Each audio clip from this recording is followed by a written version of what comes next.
Hi everyone. இந்த படம் இரண்டாம் உலகப் போர் நடக்கிற காலகட்டத்தில் தொடங்குது. கணவன் போருக்கு போயிட்டனால 2 குழந்தைங்களை வச்சுக்கிட்டு தனியா வாழ்ந்துட்டு இருக்க இந்த படத்தோட கதாநாயகி. அந்த வீட்டுக்கு 3 வேலைக்காரங்க திடீர்னு வந்து சேர்றாங்க. அதுக்கப்புறம் அந்த வீட்டுல சில அமானுஷ்யமான நிகழ்வுகள் நடக்குது. கொஞ்ச நாள் அப்புறம் இந்த வீட்டுல இந்த மனுஷங்களோட சேர்ந்து இறந்து போன சில பேரும் வாழ்றது தெரிய வருது.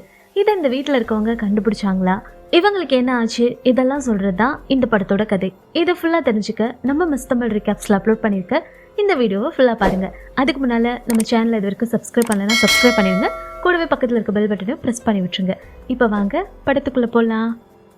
இந்த படம் 1945 நடக்குது. அப்பதான் செகண்ட் வேர்ல்டு வார் நடந்துட்டு இருக்க சமயம். அப்ப யுஎஸ்ல இருக்க நியூ ஜெர்சியை காட்டுறாங்க. அங்கே ஒரு வீட்டுக்குள்ள கிரேஸ்ங்கிற லேடி தூக்கத்துல இருந்து பயந்தபடியே எந்திரிக்கிறா. இவதான் இந்த படத்தோட ஹீரோயின். அவளுக்கு ஏதோ கெட்ட கனவு போல இப்ப அவளுடைய வீட்டை காட்டுறாங்க. ரொம்பவே பெரிய வீடா இருக்கு. அந்த வீட்டை நோக்கி 3 பேர் வந்துட்டு இருக்காங்க. வீட்டு கதவையும் தட்டுறாங்க. கிரேஸ் வந்து கதவை ஓபன் பண்றா. அவங்க பேச வர்றதுக்கு முன்னாலே அவங்க 3 பேரையும் வீட்டுக்குள்ள கூப்பிடுறா.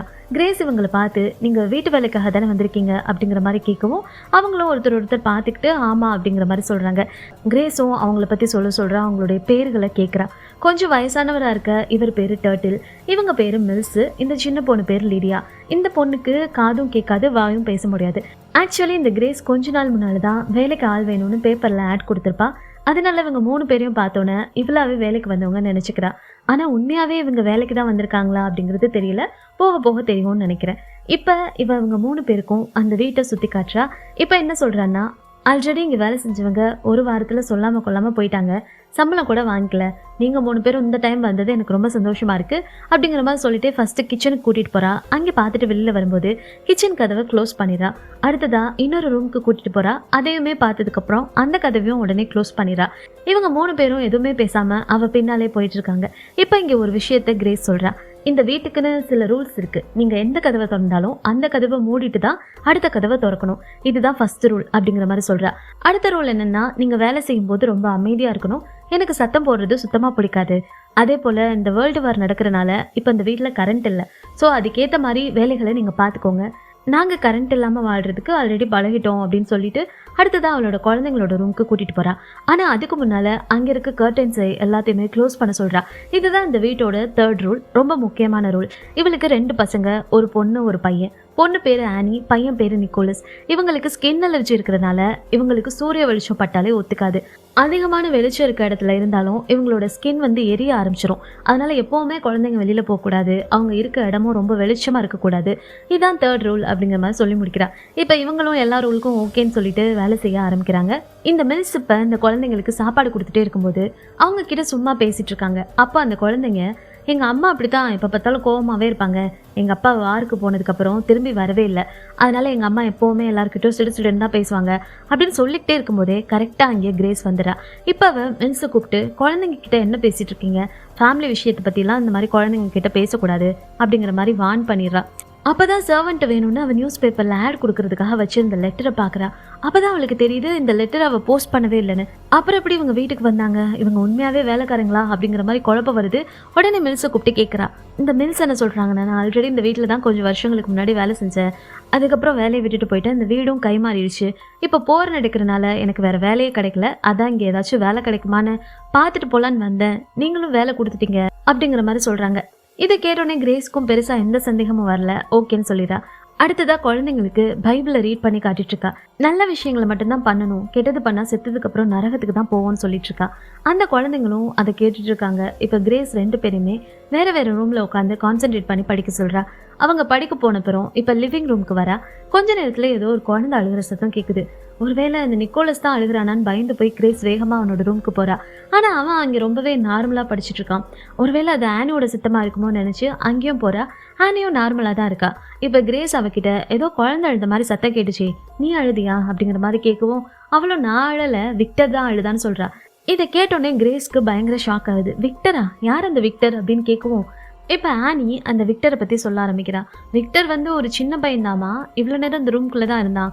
அவன் இது அவனோட வீடுன்னு சொல்றான், நம்மளெல்லாம் இந்த வீட்டை விட்டு வெளியில போக சொல்றான், இன்னும் கொஞ்ச நேரத்துல அவங்க அப்பா அவங்க ஃபேமிலி எல்லாம் இங்க வரப்போறாங்க அப்படிங்கிற மாதிரி சொல்லிட்டு இருந்தாமா அப்படின்னு ஆனி சொல்லவும், இதை கேட்குற கிரேஸ்க்கு ரொம்பவே ஷாக் ஆகுது. ஒண்ணுமே புரியல. இவ என்ன சொல்றா, உண்மையை சொல்றாளா இல்ல இவ்வளோ கற்பனை பண்ணி சொல்றாளான்னு யோசிச்சுக்கிட்டே, வீடு பூட்டிருக்கு, அதை மீறி எப்படி நீ சொல்ற விக்டர் உள்ள வந்திருப்பான் அப்படின்னு கேட்கவும், அப்பதான் பாக்குறா அங்க ஒரு கதவு திறந்திருக்கு. உடனே அவளுக்கு பயங்கர கோவம் வருது. அந்த சர்வன்ஸை கூப்பிட்டு, யாரு கதவு திறந்தீங்க, வெளியில இருந்து யாரும் வந்தாங்களான்னு கேட்கவும், அவங்களும் யாரும் வரல, நாங்களும் கதவை திறக்கல அப்படிங்கிற மாதிரி சொல்லிடுறாங்க. இதுக்கப்புறம் கவனமா இருங்கன்னு சொல்லிட்டு அங்கேருந்து அவங்கள அனுப்பிடுறா. ஆனி ஏதோ இமேஜினேஷன் பண்ணி ஸ்டோரி சொல்றான்னு நினச்சிக்கிட்டு கிரேஸ் அங்கேருந்து போயிடுறா. இப்போ அன்னைக்கு நைட்டு ஆனியும் நிக்கோலஸும் தூங்கிட்டு இருக்காங்க. அப்போ திடீர்னு ஆனி எழுந்து நிக்கோலஸை எழுப்புறா. அவனும் எந்திரிக்கிறான். ஆனால் அந்த ரூம் கர்டன்ஸ் எல்லாம் ஓப்பனில் இருக்கிறத பார்த்துட்டு பயந்துடுறான். எதுக்கு ஓப்பன் பண்ணி வச்சிருக்கேன்னு ஆனியை திட்ட ஆரம்பிக்கிறான். இப்போ ஆனி என்ன சொல்கிறான்னா, நான் ஓப்பன் பண்ணல, விக்டர் தான் ஓப்பன் பண்ணான்னு சொல்லுவோம். நிக்கோலஸ்க்கா ஒன்றுமே புரியல. யார் இந்த விக்டர் அப்படிங்கிற மாதிரி கேட்குறான். அவளும் ஸ்டடி ரூமில் நடந்ததை சொல்கிறா. பாவம் அந்த நிக்கோலஸ் ரொம்ப பயந்துட்டான் போல, நீ என்ன பயமுறுத்துறியா அப்படின்னு சொல்லிட்டு பெட்ஷீட் எடுத்து போர்த்திக்கிறான். இப்போ இந்த ஆனி அந்த கர்டன்ஸ் கிட்ட போயிட்டு விக்டர்கிட்ட பேசுகிற மாதிரியே பேசிட்டு இருக்கா. இதை பார்க்குற நிக்கோலஸ்க்கா ரொம்பவே பயமாகுது. அங்கே யாருமே இல்லையே, நீ யார்கிட்ட பேசிட்டு இருக்கன்னு கேட்குறான். இவளா, நான் அந்த விக்டர் கிட்ட தான் பேசிட்டு இருக்கேன், அவன் கர்டன்ஸை க்ளோஸ் பண்ண மாட்டேங்கிறான்னு சொல்லவும், இவன் விளையாடாத, எனக்கு ரொம்ப பயமா இருக்குன்னு சொல்றான். இப்போ இந்த ஆனி, விக்டர் நீ வந்து என் தம்பியோட கணத்தோடு, அப்பதான் அவன் நம்புவான்னு சொல்லுவோம். இதை கேட்ட நிக்கோலஸா பயத்துல நடுங்கி கத்த ஆரம்பிக்கிறான். இவனோட சத்தத்தை கேட்ட கிரேஸ் வேகமா அந்த ரூமுக்கு ஓடி வரா. கிரேஸை பார்த்தோன்னே நிக்கோலஸும் ஓடி வந்து கட்டி பிடிச்சிட்டு அழ ஆரம்பிக்கிறான். என்னாச்சுன்னு கிரேஸ் கேட்கும்போது ஆனி என்னை பயமுறுத்துறான்னு சொல்றான். இப்போ அடுத்த நாள் கிரேஸும் ஆனியை ஹாலில் நிற்க வச்சு பைபிளை ரீட் பண்ண சொல்கிறா. அதோட தம்பியை பயமுறுத்தினதுக்கு அவன்கிட்ட நீ மன்னிப்பு கேளுன்னு சொல்கிறா. ஆனால் ஆனி, நான் பொய் சொல்லலை, உண்மையை தான் சொன்னேன்னு மன்னிப்பு கேட்க மாட்டேன்னு சொல்கிறா. ஆனால் நீ கண்டிப்பாக மன்னிப்பு கேட்டு தான் ஆகணும்னு கிரேஸும் சொல்லிடுறா. அப்படியே 3 நாள் ஆகுது. கிரேஸ் ஆனிட்ட ஒழுங்காக பேசல. ஆனியும் நான் பண்ணது தப்பு இல்லை, என்னால் மன்னிப்பு கேட்க முடியாதுன்னு சொல்லிடுறா. இப்படி போயிட்டே இருக்கும்போது ஒரு நாள் கிரேஸ் ஹாலில் ரொம்ப அமைதியாக உட்காந்து எம்ப்ராய்டரி போட்டுட்ருக்கா. அப்போ திடீர்னு மேலே ஏதோ பயங்கரமான சவுண்டு கேட்குது. இவளா, அந்த சர்வன்ஸ் தான் சவுண்ட் போடுறாங்கன்னு நினச்சி அமைதியாக வேலை செய்ய மாட்டிங்களா அப்படின்னு சொல்லிட்டு கத்துறா. அப்போ யதார்த்தமாக வெளியில் பார்த்தா அவங்க 2 பேரும் வெளியில் நின்று பேசிகிட்டு இருக்காங்க. என்னடா அது, இப்போ யார் மேலே சத்தம் போடுறதுன்னு பத்திரி போய் மேலே ஓடுறா. அங்கே ஆனி, அந்த சத்தம் அந்த ஸ்டோர் ரூம்லேருந்து தான் வருது, அந்த விக்டரும் அவங்க ஃபேமிலியும் அதுக்குள்ளே தான் இருக்காங்க, அவங்க தான் சத்தம் போடுறாங்கன்னு சொல்கிறா. இவளுக்கா ஒன்றுமே புரியல. அந்த ரூமுக்குள்ளே போகிறா. அங்கே ஏதோ யாரும் ரகசியமாக பேசிக்கிற மாதிரி சத்தம் கேட்குது. என்னடா, நான் இங்கே இருக்க திங்ஸ் எல்லாம் கவரை ஓப்பன் பண்ணி பார்த்தா எதுவுமே இல்லை. இப்போ யாரோ எங்கேயோ கதவை திறக்கிற மாதிரி இருக்குது. வேகமாக வெளியில் வந்து பார்க்குறா. இப்போ கிரேஸ்க்கு யார் இந்த வீட்டுக்குள்ளே இருக்காங்கிறதே தெரியல. அதனால ஆனிக்கிட்ட வந்து, யார் எங்கேருந்து சத்தம் வருது, ஏதாவது நீ பார்த்தியா, யாரையாவது பார்த்தியான்னு கேட்கவும், இப்போ ஆனி சொல்கிறா, ஆமாம் நான் ஒரு சில பேரை பார்த்தேன், அவங்க எல்லாருமே இது அவங்களோட வீடுன்னு பேசிக்கிட்டாங்க அப்படின்னு சொல்லவும், இதை கிரேஸ் ஆனால் நம்பலை. என்ன சொல்கிற, எதுவும் கனவு கண்டியா அப்படின்னு கேட்கவும், இல்லைம்மா நீங்கள் சொன்னால் நம்ப மாட்டீங்கன்னு எனக்கு தெரியும், அதனால தான் நான் ஒரு டிராயிங் வரைஞ்சி வச்சிருக்கேன்னு சொல்லிட்டு ஒரு டிராயிங் எடுத்துகிட்டு வந்து காமிக்கிறா. அதில் பார்த்தா 4 பேரை வரைஞ்சிருக்கா. இவங்க தான் அந்த வீட்டுக்குள்ளே இருந்தாங்கன்னு சொல்கிறா. அதில் ஒரு அம்மா, ஒரு அப்பா, அந்த விக்டர் பையன், அப்புறம் கொஞ்சம் வயசான பாட்டி. இந்த பாட்டி என்னை அவங்க கூட வந்துருன்னு கூப்பிட்டாங்க அப்படிங்கிற மாதிரியும் ஆனி சொல்றா. இப்ப கிரேஸுக்கு என்ன சொல்றதுன்னு ஒண்ணுமே புரியல. ஆனா யாரோ வீட்டுக்குள்ள இருக்காங்கன்னு மட்டும் அவளுக்கு புரியுது. கையில ஒரு கன் எடுத்துக்கிறா. இப்ப அந்த சர்வன்ஸை கூப்பிட்டு வீடு ஃபுல்லா யாராச்சும் இருக்காங்களான்னு தேடுறாங்க. ஆனா அங்க யாருமே இல்லை. இப்ப அந்த ஸ்டோர் ரூமுக்கு மறுபடியும் போறா. அங்கே சில போட்டோஸ் எல்லாம் இருக்கு, அதை எடுத்து பார்த்துட்டு இருக்கா. அங்கே இந்த வீட்டில் இதுக்கு முன்னால் இருந்த ஃபேமிலியோட ஃபோட்டோஸும் இருக்குது. அப்போது இறந்து போனதுக்கப்புறம் அவங்களெல்லாம் ஃபோட்டோ எடுத்தும் வச்சுருக்காங்க. இதை பார்த்தோன்னே கிரேஸுக்கு புரியல. இந்த மில்ஸ் வந்து இங்கே ஆல்ரெடி வேலை பார்த்துருக்காங்கன்னு சொன்ன ஞாபகம் வரவும் அவங்களுக்கு இதை பற்றி எதுவும் தெரியுமான்னு கேட்குறா. மில்ஸும் அதுதான் அந்த குடும்பத்தோட பழக்கம், இறந்ததுக்கப்புறம் அவங்கள வந்து ஃபோட்டோ எடுத்துப்பாங்க அப்படிங்கிற மாதிரி சொல்கிறாங்க. இப்போ அன்னைக்கு நைட்டு கிரேஸ் தூங்கிட்டு இருக்கா. ஆனிக்கு கிஸ் கொடுத்துட்டு அவகிட்ட சாரியும் கேட்குறா. அப்புறமா நிக்கோலஸை பார்க்க போறா. அவன் இன்னமும் தூங்காம ஒரு மாதிரி சோகமா இருக்கான். கிரேஸ் அவன்கிட்ட போய் என்னாச்சு, பயமா இருக்கா அப்படின்னு கேட்கும்போது அவன் இல்லை, எனக்கு அப்பா எப்போ வருவாரு அப்படிங்கிற மாதிரி கேட்டு ஆள்றான். கிரேஸுக்கு நல்லாவே தெரியுது நிக்கோலஸ் அவன் அப்பாவை ரொம்ப மிஸ் பண்றான்னு. நிக்கோலஸை சமாதானப்படுத்தி தூங்க வச்சுட்டு தனியா போயிட்டு இவ்வளோ அவளோட ஹஸ்பண்ட் நினைச்சு ரொம்பவே அழ ஆரம்பிக்கிறா. அப்போ திடீர்னு கீழே பியானோவை யாரோ வாசிக்கிற மாதிரி சவுண்டு கேட்குது. ராத்திரில யார் பியானோ வாசிக்கிறது அப்படின்னு சொல்லிட்டு வேகமாக கீழே இறங்கி போறா. கையில் அந்த கன்னையும் எடுத்துக்கிறா. பக்கத்தில் வந்ததுக்கப்புறம் அந்த சவுண்டு நின்றுடுது. இவளும் போயிட்டு பியானோவை க்ளோஸ் பண்ணி லாக் பண்ணிடுறா. அப்புறமா அந்த ரூமை க்ளோஸ் பண்ணிட்டு பார்த்துட்டே இருக்கும்போது திடீர்னு அந்த கதவு இவ மூஞ்சிலே அடிச்சுட்டு லாக் ஆயிடுது. இவ அந்த ஷாக்ல கத்த ஆரம்பிக்கிறா. மில்ஸை கூப்பிடுறா. மில்ஸும் சத்த கேட்டு ஓடி வந்து என்னன்னு பாக்குறாங்க. எல்லாரும் சேர்ந்து அந்த கதவை திறந்து பார்த்தா பியானோ அகைன் ஓப்பன் ஆயிருக்கு. இவளுக்கு இந்த வீட்டில் என்ன நடக்குதுன்னே புரியல. இப்போ இதை பற்றி மில்ஸ்கிட்ட பேசும்போது அவங்க என்ன சொல்கிறாங்கன்னா, ஒருவேளை இந்த வீட்டில் எதுவும் பேய் இருக்குமோன்னு நினைக்கிறேன், ஒரு சில நேரம் ஒரு சில இடங்கள்ல மனுஷங்களோட சேர்ந்து இறந்தவங்களும் வாழ்வாங்க அப்படிங்கிற மாதிரி இந்த மில்ஸ் சொல்றாங்க. இதை கேட்டோடனே கிரேஸ்க்கு ரொம்பவே ஷாக் ஆகுது. என்ன சொல்றீங்க? இந்த வீட்டில் பேய் இருக்கா? என் குழந்தைங்க வேற இருக்காங்களே, இதுக்கு ஃபர்ஸ்ட் ஒரு முடிவு கட்டணும். நான் போய் சர்ச்சில் ஃபாதரை கூட்டிட்டு வரேன், அது வரைக்கும் குழந்தைங்களை பார்த்துக்கோங்கன்னு சொல்லிட்டு வேகமா அங்கேருந்து கிளம்புறா. மில்ஸ் அவளை தடுக்க பாக்குறாங்க. நான் போய் கூட்டு வரேன், நீங்க இருங்கன்னு சொல்லுவோம். அவங்க சொல்றது எதுவுமே கேட்காம அவ பாட்டு கிளம்பி போயிட்டே இருக்கா. இந்த அம்மா ஏன் தடுக்குது அப்படிங்கிறது தெரியல. ஆனாலும் கிரேஸ் பிடிவாதமா போய் தான் ஆகணும்னு சொல்லிட்டு போறா. அப்போ இன்னொரு சர்வெண்டான டர்ட்டில் அந்த தோட்டத்துல வேலை பார்த்துட்டு இருக்காரு. அவர்கிட்ட போயிட்டு விஷயத்த சொல்லிட்டு, இங்க பக்கத்துல ஏதாச்சும் கல்லறைகள் இருக்கான்னு பார்த்து வைங்க அப்படிங்கிற மாதிரியும் சொல்லிட்டு அங்கிருந்து கிளம்புறா. இப்போ இந்த டர்ட்டிலும் மில்ஸும் பேசிக்கிறாங்க. இந்த டர்ட்டில் கேட்குறாரு, இவளை இப்போ நம்ம வெளியில் விட்டது நல்லதான்னு சொல்லி. அதுக்கு மில்ஸும், எப்படியும் காட்டுக்குள்ளே இருக்க பனிமூட்டம் அவளை இந்த காட்டை விட்டு வெளியில் போக விடாது, திரும்பி கண்டிப்பாக வந்துடுவா. அதுக்குள்ளே இங்கே இருக்க கல்லறைகள் எல்லாம் நம்ம அவள் கண்ணில் படாமல் மறைச்சு வைக்கணும்னு சொல்கிறாங்க. இவங்க 2 பேரும் என்ன பேசிக்கிறாங்கன்னு தெரியல. கண்டிப்பாக அதில் ஏதோ மர்மம் இருக்குது. இப்போ கிரேஸ் சர்ச்சுக்கு போகிறதுக்காக அவங்க வீட்டுக்கு முன்னால் இருக்க அடர்ந்த காட்டுக்குள்ளே போயிட்டுருக்கா. அந்த காடு ஃபுல்லாக பனியாக மூடி இருக்கு. சுத்தமாக பாதையே தெரியல. அந்த காட்டுக்குள்ளே நடந்து போயிட்டே இருக்கும்போது கொஞ்சம் தூரத்தில் ஒரு உருவம் தெரியுது. இப்போ கிரேஸ்க்கு லைட்டாக பயம் வர ஆரம்பிக்குது. யாருடா அதுன்னு பார்த்துட்டே இருக்கா. கொஞ்சம் பக்கத்தில் போய் பார்த்தா அது இவளோட ஹஸ்பண்ட் சார்லஸ். போருக்கு போயிட்டு ரொம்ப நாளாக வராமல் இருந்தான்ல, அவன் தான். இவ்வளோ நாள் வராதனால உயிரோடு இருக்கானா இல்லையானே தெரியாமல் இருந்து இப்போ திடீர்னு பார்க்கவும் கிரேஸ்க்கு பேச்சு மூச்சு இல்லாமல் நிற்கிறா.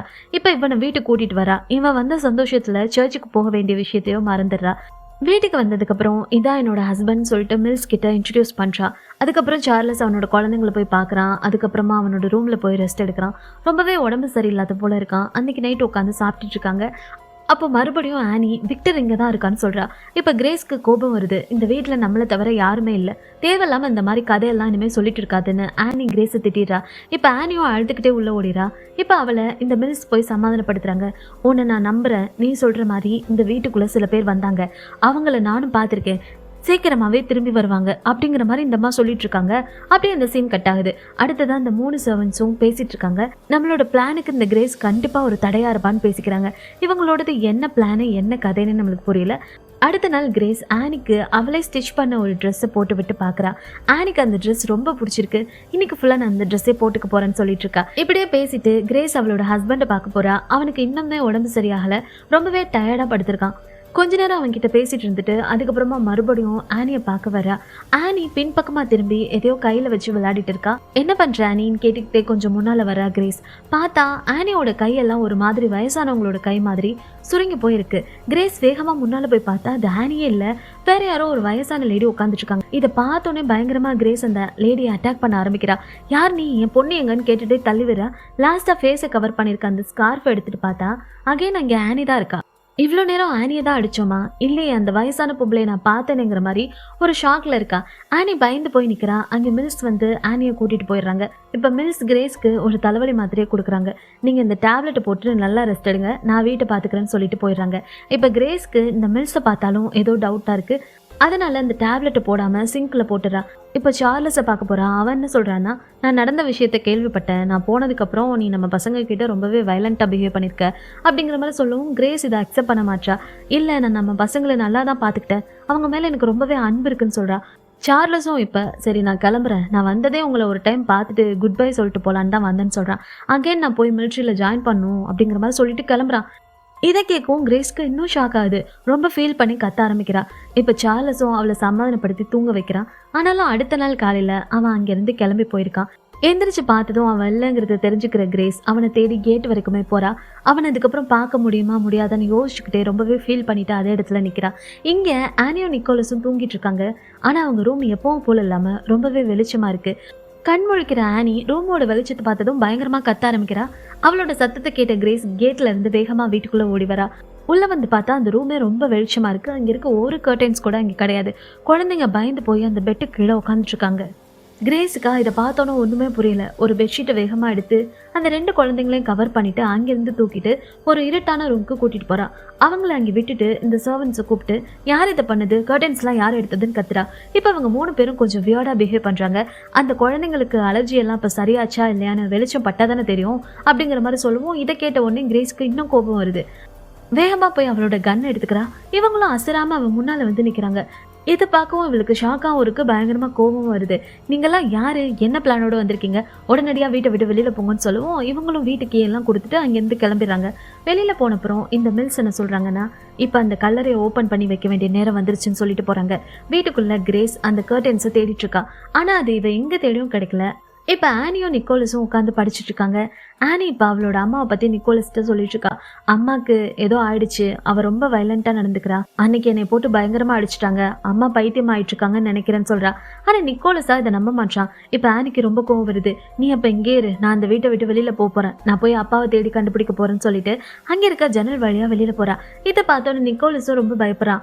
அக்கா நானும் வரேன்னு சொல்லிட்டு அவனும் அவ கூட சேர்ந்து அந்த ஜன்னல் வழியா இறங்குறான். இப்ப இந்த சின்ன குழந்தைங்க ரெண்டும் அந்த காட்டுக்குள்ள போக ஆரம்பிக்கிறாங்க. போயிட்டே இருக்கும்போதே தூரத்துல 3 கல்லறை இருக்கிறத பாக்குறாங்க. இங்க இந்த கிரேஸ் வீடு ஃபுல்லா கர்டன்ஸ் தேடிட்டு இருக்கா, எங்கேயுமே கிடைக்கல. அப்புறம் இந்த சர்வன்ட்ஸ் தங்கி இருந்த ரூம்குள்ளேயும் போறா. அங்கே ஏதோ அவங்க அந்த கர்டன்ஸ் எடுத்து வச்சிருக்காங்களான்னு தேடிட்டு இருக்கும்போதே அங்கே அவங்க பெட்டு கீழே ஒரு போட்டோவை பாக்குறா. அதை பார்த்தோன்னே பயங்கரமா ஷாக்காரா. என்னன்னா இந்த 3 சர்வன்ட்ஸும் இறந்ததுக்கு அப்புறம் எடுத்த போட்டோ அங்க இருக்கு. அவ்வளவுதான், கிரேஸ்க்கு என்ன நடக்குதுன்னே புரியல. இவங்க 3 பேரும் ஆல்ரெடி செத்து போனவங்களா அப்படிங்கிற மாதிரி பயங்கர ஷாக்ல பார்த்துட்டே இருக்கா. இங்கே அந்த குழந்தைங்க 2 பேரும் அந்த கல்லறை பக்கத்துல வந்துட்டாங்க. இந்த ஆனி அந்த கல்லறைகிட்ட போயிட்டு யாரோடதுன்னு பாக்குறா. அதுலயும் இந்த 3 சர்வன்ட்ஸோட நேம் தான் இருக்கு. இப்ப இந்த குழந்தைங்களும் இதை பார்த்து ஷாக்காராங்க. அப்போ இவ்வளவு நாள் பேய்ங்க தான் நம்ம கூட வாழ்ந்துட்டு இருந்தாங்களான்னு பயத்துல இருக்காங்க. இப்ப அங்க தூரத்துல அந்த சர்வன்ட்ஸ் 3 பேரும் இந்த குழந்தைங்களை நோக்கி வந்துட்டு இருக்காங்க. இப்ப இந்த குழந்தைங்க 2 பேரும் பயந்து போய் வீட்டை நோக்கி ஓடுறாங்க. கிரேஸும் கரெக்டா கன் எடுத்துக்கிட்டு வெளியில வந்துடுறா. கன்னை இந்த சர்வன்ட்ஸ் இல்ல இந்த பேய்களை நோக்கி நிற்றா. அவங்கள சுடுறா. ஆனாலும் அவங்களுக்கு எதுவுமே ஆகல. அவங்க இவளை பார்த்து வந்துகிட்டே இருக்காங்க. இப்ப இந்த மில்ஸ், அதாவது இந்த பேய் என்ன சொல்றாங்கன்னா, நாங்க 3 பேரும் 50 வருஷத்துக்கு முன்னாலேயே டிபி நோய் வந்து இறந்துட்டோம் அப்படிங்கிற மாதிரி சொல்றாங்க. இந்த பேய்களை சுடவும் முடியல, பக்கத்துல வந்துட்டே இருக்குதுங்க. அதனால கிரேஸும் பயந்து வீட்டுக்குள்ள ஓட ஆரம்பிக்கிறா. வீட்டுக்குள்ள போயிட்டு எல்லா கதவையும் க்ளோஸ் பண்ணிக்கிறா. இப்ப இந்த 3 பேய்களும் கதவுக்கு வெளியில வந்து நின்றுட்டு இருக்காங்க. கிரேஸ் இப்ப குழந்தைங்களை மாடியில போய் ஒரு ரூம்குள்ள ஒளிஞ்சுக்க சொல்றா. இந்த பேய்களை பார்த்து நீங்க இங்க இருந்து போங்க அப்படின்னு சொல்லிட்டு கத்துறா. இப்ப இந்த மில்ஸ் என்ன சொல்றாங்கன்னா, இந்த வீட்டுல உயிரோடு இருக்கவங்களும் இறந்து போனவங்களும் சேர்ந்துதான் வாழணும், இதை நீ அக்செப்ட் பண்ணிட்டு தான் ஆகணும்னு சொல்லுவோம். இதை கேட்கிற கிரேஸ், இல்ல அப்படிலாம் வாழ முடியாது, செத்துட்டீங்க அப்படின்னா உயிரோடு இருக்கவங்களை டிஸ்டர்ப் பண்ணாம போயிடுங்க, உங்களால நிஜ வாழ்க்கையை வாழ முடியாது அப்படின்னு சொல்லுவோம். இந்த மில்ஸ் மறுபடியும், நாங்க இங்க இருந்து போனாலும் இந்த வீட்டுல இன்னும் சில பேர் இருக்காங்கன்னு சொல்றாங்க. இந்த டர்ட்டலும் சொல்றாரு, அவங்கதான் அந்த கர்டன்ஸ் எல்லாம் ரிமூவ் பண்ணதுன்னு. இதெல்லாம் கேட்கிற கிரேஸ்க்கு என்ன பண்றதுன்னே புரியல, பயந்துட்டே நின்றுட்டு இருக்கா. அப்ப மேல இந்த குழந்தைங்க 2ம் ஒரு வார்ட்ரோப்க்கு கீழே ஒளிஞ்சிட்டு இருக்காங்க. இப்ப திடீர்னு ஒரு வயசான லேடி வந்து அந்த வார்ட்ரோப்பை திறக்கிறாங்க. குழந்தைங்க 2ம் பயத்துல கத்த ஆரம்பிக்கிறாங்க. இந்த சத்தத்தை கேட்ட இந்த மில்ஸ், பாத்தியா நாங்க சொன்ன மாதிரி இந்த வீட்டுல எங்களை தவிர வேற சில பேரும் இருக்காங்க, அவங்க உங்க குழந்தைய பாத்துட்டாங்க, இப்ப நீ என்ன பண்ண போற அப்படின்னு கேட்கவும், இப்ப கிரேஸ் தன்னோட குழந்தைங்களுக்கு என்னாச்சுன்னு பதறி அடிச்சுட்டு மாடிக்கு ஓடுறா. அங்க போய் பார்த்தா நிறைய பேர் பேசிட்டு இருக்க மாதிரி சவுண்ட் கேக்குது. அந்த ரூம்குள்ள ஒரு டேபிளை சுத்தி நிறைய பேர் உட்காந்துட்டு இருக்காங்க. அவங்க பக்கத்துல இந்த ஆனியும் நிக்கோலஸும் நின்றுட்டு இருக்காங்க. இதை பார்த்த கிரேஸ்க்கு ஒண்ணுமே புரியல. என்னன்னா நடக்குது இந்த வீட்டுல, இவங்க எல்லாம் யாருன்னு பார்த்துட்டே இருக்கா. அப்ப அங்க ஒரு வயசான லேடி இருக்காங்க. அவங்களுக்கு கண்ணு தெரியாது போல. அந்த லேடி கையில ஒரு பேப்பரையும் பெண்ணையும் வச்சுக்கிட்டு ஏதோ கிறுக்கிட்டு இருக்காங்க. அந்த லேடி ஆனியை கூப்பிட்டு, உங்க அம்மா உன்னை என்ன செஞ்சாங்கன்னு கேக்குறாங்க. ஆனியும் ஏதோ சொல்றதுக்கு ட்ரை பண்றா. அங்கே ஒரு ஹஸ்பண்ட் அண்ட் ஒய்ஃபும் இருக்காங்க, இன்னொருத்தரும் இருக்காரு. இவங்கெல்லாம் யாருன்னு படம் பாக்குற நமக்கும் ரொம்ப குழப்பமா இருக்கும். இப்ப ஆனியும் அந்த பிளைண்ட் லேடியோட காதுக்குள்ள ஏதோ சொல்றா. ஆனி சொன்னதை கேட்டுட்டு பிளைண்ட் லேடி, சரி நீங்க தான் செத்து போயிட்டீங்கல்ல, அப்புறம் இந்த வீட்டுல இருக்கீங்கன்னு கேக்குறா. என்னடா அதுங்கிற மாதிரி இருக்கும். இதை கேட்கிற ஆனியும் பயங்கரமா டென்ஷன் ஆகுறா. நாங்க சாகல, இன்னும் உயிரோடு தான் இருக்கோம்னு கத்துறா. இதை பாக்குற கிரேஸும் வேகமா வந்து அந்த பிளைண்ட் லேடி எழுதிட்டு இருக்க பேப்பர் எல்லாம் கிழிச்சு போடுறா. ஆனா அந்த கிரேஸ் அங்க இருக்க யாரு கண்ணுக்குமே தெரியல, நம்மளுக்கும் தெரியல. அந்த பேப்பர் கிழிறது மட்டும்தான் தெரியுது. ஆக்சுவலி இங்கதான் அந்த படத்தோட மிகப்பெரிய ட்விஸ்டை ரிவீல் பண்றாங்க. கிரேஸ், ஆனி, நிக்கோலஸ் இந்த 3 பேருமே ஆல்ரெடி இறந்து போயிருப்பாங்க. இவங்களும் பேய் தான். இப்ப இங்க உட்காந்துருக்கவங்க மட்டும்தான் மனுஷங்க. இவங்க பேய் ஓட்டுற சடங்கு பண்ணிட்டு இருக்காங்க. இங்க உட்காந்துருக்கிற இந்த ஹஸ்பண்ட் அண்ட் ஒய்ஃப் தான் இந்த வீட்டை இப்ப விலைக்கு வாங்கியிருப்பாங்க. என்ன நடந்துச்சுங்கிறது இங்க ஒவ்வொரு விஷயமா ரிவீல் ஆகுது. இவங்களோட பையன் தான் அந்த விக்டரா இருப்பான். அவன் கண்ணுக்கு தான் இந்த ஆனி அடிக்கடி தெரிஞ்சிருப்பா. அதோட இந்த வீட்டுல சில அமானுஷமான நிகழ்வுகளும் நிறைய நடக்க ஆரம்பிச்சிருக்குது. அதோட இந்த வீட்டுல இருந்தவங்களை பத்தி விசாரிக்கும் போதுதான் ஒரு உண்மை தெரிய வந்திருக்கு. இந்த கிரேஸ் அவங்க ஹஸ்பண்ட் வாருக்கு போனதுக்கு அப்புறம் ஒரு மாதிரி தனிமையில இருந்து பைத்தியமாயி ஒரு கட்டத்துல இந்த குழந்தைங்களை 2யும் சுட்டுட்டு அவங்களும் தன்னை தானே சுட்டுக்கிட்டு செத்து போயிருக்காங்க. அப்போ இவ்வளவு நாள் நம்ம இந்த வீட்டுல பார்த்தது எல்லாமே இவங்க 3 பேரோட பேய் தான். அந்த சர்வெண்டா வந்தவங்களும் பேய் தான். இந்த கிரேஸ் ஃபேமிலியோட ஆவிதான் இந்த வீட்டை விட்டு போகாம இங்கே சுத்திட்டு இருக்குன்னு தெரிஞ்சுக்கிற நிக்கோலஸோட அம்மா அப்பா தான் பேய் ஓட்டுறவங்களை கூட்டிட்டு வந்து இந்த சடங்குகளை செஞ்சுட்டு இருக்காங்க. ஆனாலும் நிக்கோலஸோட அம்மா இந்த வீடு நமக்கு வேணாம், இங்கேருந்து நம்ம போயிடலாம்னு சொல்லிட்டு இருக்காங்க. இந்த கிரேஸ்க்கு இப்போ தான் உண்மை எல்லாமே புரியுது. தன்னோட குழந்தைங்களை தானே சுட்டு கொண்டுட்டு இவளும் சுட்டுக்கிட்டு செத்தது எல்லாமே ஞாபகம் வருது. இவ்வளோ நாள் எல்லாரும் செத்து போனதே தெரியாமல் 3 பேரும் இந்த வீட்டில் வாழ்ந்திருக்காங்கங்கிற விஷயத்தையும் புரிஞ்சுக்கிறா. இப்போ அங்கே வர மில்ஸும் அந்த சொல்கிறதுக்காக தான் நாங்களும் இவ்வளோ நாளாக ட்ரை பண்ணோம்னு சொல்கிறாங்க. மொத்தத்தில் இவ்வளோ நேரம் நம்ம பார்த்துட்டு இருந்தது எல்லாமே பேய். நிக்கோலஸும் அவன் குடும்பம் மட்டும்தான் மனுஷங்க. இவ்வளோ நாள் இந்த குழந்தைங்களோட உயிருக்கு ஆபத்து வந்துரும்னு சூரிய வெளிச்சமே படாமல் வச்சிருந்த கிரேஸ் இப்போ தடவையாக கதவை திறந்து அந்த வெளிச்சத்தை அந்த குழந்தைங்கள பார்க்க விடுறா. நிக்கோலஸ் குடும்பமும் அந்த வீட்டை விட்டு கிளம்புறாங்க. அந்த கிரேஸோட பேய் ஃபேமிலி பார்த்துட்டு இருக்காங்க. அந்த கேட்டையும் க்ளோஸ் பண்ணி ஃபார் சேல்ஸுங்கிற போர்டையும் வச்சுறாங்க. இதோட இந்த படமும் முடியுது. இந்த வீட்டில் ஏதோ பேய் இருக்கு போல, எப்படியாச்சும் அந்த குடும்பம் அந்த பேய்ங்க கிட்ட இருந்து தப்பிச்சிடணும்னு படம் பார்க்குற நம்ம எல்லாரும் நினச்சிட்டு இருந்தா இந்த குடும்பம் தாண்டா பேய்ங்கிற மாதிரி ஒரு பயங்கரமான ட்விஸ்ட்டை கொடுத்துருக்காங்கல்ல. எப்படி இருந்துச்சு இந்த படம்? இந்த படம் உங்களுக்கு பிடிச்சிருந்தா லைக் அண்ட் கமெண்ட்ஸ் பண்ணிவிட்டு உங்களோட ஃப்ரெண்ட்ஸ் அண்ட் ஃபேமிலிக்கு ஷேர் பண்ணுங்கள். அடுத்து ஒரு நல்ல படத்தில் சந்திக்கலாம்.